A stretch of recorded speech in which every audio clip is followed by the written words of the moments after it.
ఇప్పుడు రీసెంట్‌గా నువ్వు చూస్తూనే ఉంటావు. బంగారం ఇంత కాస్ట్ అయిపోయింది. అసలు ఇంట్లో బంగారం గురించి రవి నాకు గోల్డ్ కావాలి, అలా కావాలి, ఇలా కావాలని మీ వైఫ్ అడుగుతూ ఉంటారా? నా దగ్గర ఉన్న బంగారం మొత్తం ఒకటేమో 25 కేజీలు ఉంది బంగారం, ఇంకోటేమో 60 కేజీలు. నా బిడ్డ, నా పిల్లం. సో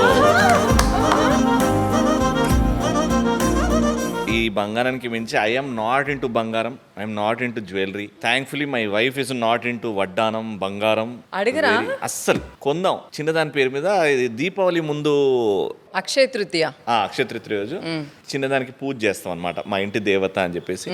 అసలు మీకు ఎంత ఉండొచ్చు ఇప్పుడు గోల్డ్? అంటే basic I invest in land.